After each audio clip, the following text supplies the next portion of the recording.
Pada praktikum sesi 2 ini, kami akan melakukan kegiatan praktikum yaitu pertumbuhan, perkembangan, dan perkembangbiakan makhluk hidup.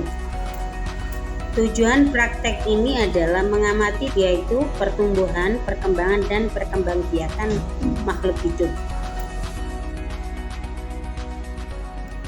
Pada praktikum yang pertama, yaitu pertumbuhan dan perkembangan makhluk hidup, yang mana kami ambil contoh pertumbuhan dan perkembangan tumbuhan. Bahan dan alat yang dibutuhkan yaitu ada air, kacang hijau, gelas plastik, kapas, tisu juga boleh, lalu kardus.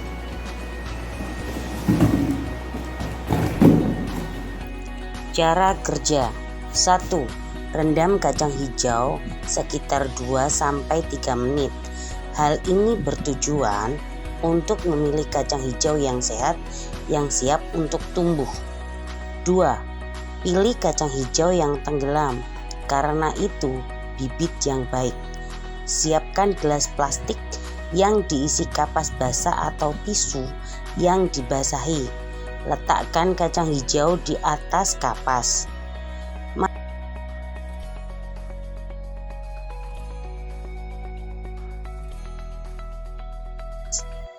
Masukkan gelas tersebut di dalam kardus. Letakkan di tempat yang agak gelap. Untuk hasil pengamatan, kita tunggu sampai akarnya muncul.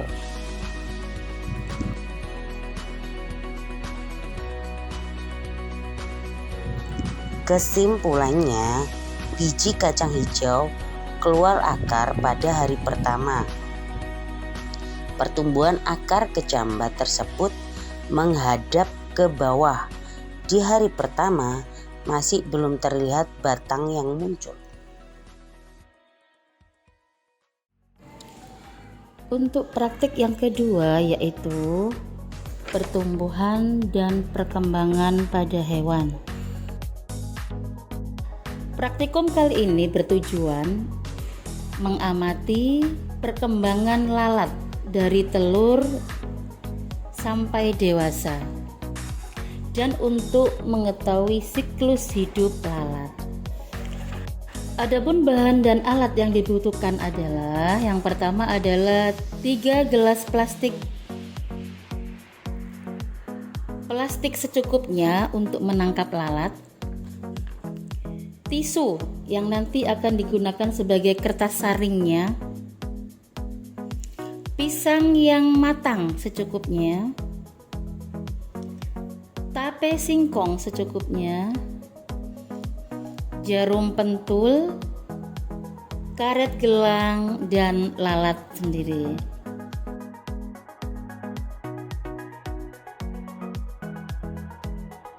Oke, selanjutnya cara kerja. Yang pertama adalah cara kita membuat medium lalatnya. Yang pertama harus kita siapkan plastik atau mangkok untuk mencampur pisang dan tapenya biar tercampur rata dan dihaluskan dengan sendok. Sebetulnya untuk menghancurkan tape dan pisang ini bisa menggunakan dengan blender, akan tetapi kelompok kami menggunakan cara manual dengan menggunakan mangkok dan sendok untuk menghaluskannya. Yang kedua, setelah halus kita masukkan ke dalam gelas plastik.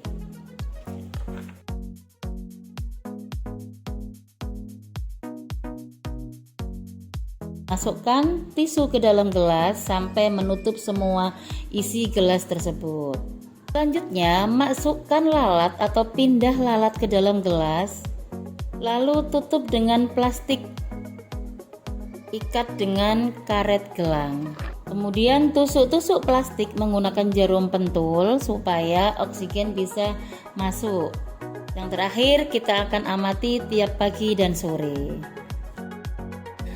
Kesimpulan dari praktikum kali ini, Ketika kita amati di pagi hari pertama, masih belum terlihat telur yang menetas. Di sore hari, tisu sudah terlihat menguning, pertanda telur sudah mulai ada. Di hari kedua, sudah terlihat ada bintik hitam di pagi hari. Di sore harinya, di hari kedua, masih sama, tidak ada perubahan yang signifikan. Pada hari ketiga pagi hari, sudah terlihat bintik hitam, hampir sama dengan kondisi di hari kedua. Sore harinya, kondisi masih tetap sama, masih terlihat ada bintik hitam. Praktikum yang ketiga yaitu perkembangbiakan tumbuhan. Perkembangbiakan tumbuhan dibagi menjadi dua, yaitu secara generatif dan vegetatif. Perkembangbiakan secara generatif adalah proses perkembangbiakan tumbuhan dengan cara pembuahan dan penyerbukan. Perkembangbiakan secara generatif hanya terjadi pada tumbuhan yang memiliki organ reproduksi secara serbuk sari dan kepala putih. Perkembangbiakan vegetatif adalah cara berkembang biak tanpa adanya proses perkawinan. Pada tanaman, perkembangbiakan vegetatif bisa dilakukan secara alami dan buatan. Pertama, perkembangbiakan tumbuhan secara generatif. Praktek ini bertujuan untuk mengamati struktur bunga sepatu. Alat dan bahan yang pertama kaca pembesar, yang kedua bunga sepatu, dan ketiga cutter. Cara kerjanya, pertama amati bagian bunga dengan tanpa merusaknya. Amati bagian kelopaknya, warnanya hijau, bentuknya mirip trompet. 3. Amati bagian mahkota bunganya, bentuknya bulat memanjang, warnanya merah terang. 4. Amati benang sarinya. Untuk mengetahui jumlah benang sarinya, harus dilepas dulu dari tangkai benang sarinya. Setelah terlepas, coba amati bentuknya menggunakan kaca pembesar. Untuk mengamati putih, langkah pertama yang dilakukan yaitu melepas mahkota satu persatu, lalu melepas kelopaknya juga. Sesudah terlepas kelopaknya, kita belah kelopaknya sampai terlihat bakal bijinya. Lalu terlihat seperti benang putih panjang, itu namanya tangkai putih. Tangkai putih itu menghubungkan kepala putih dan bakal buah dan bakal biji. Sedangkan benang sari pada bunga sepatu yang berwarna kuning, benang sari tidak melekat pada mahkota bunga karena memiliki tangkai benang sarinya sendiri. Jadi kesimpulannya, jumlah benang sarinya ada 59 biji, sedangkan jumlah kepala putih ada 5. Dan fungsi benang sari adalah sebagai alat kelamin jantan, sedangkan fungsi putih adalah sebagai alat kelamin betina. Praktikum selanjutnya adalah perkembangbiakan vegetatif.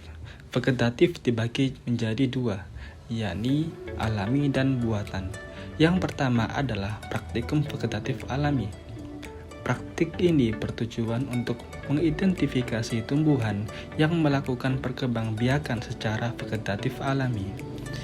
Alat dan bahan yang dibutuhkan: kapi kecil, kemudian tanaman temulawak. Cara kerja: siapkan alat dan bahan yang diperlukan.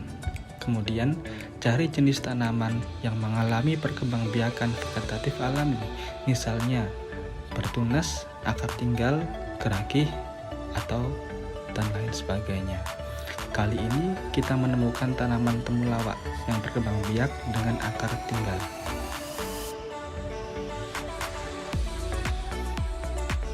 Selanjutnya adalah perkembangbiakan vegetatif buatan.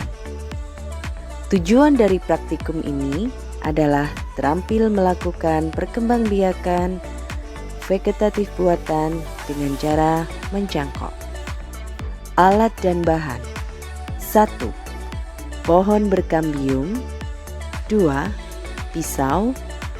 3. Plastik. 4.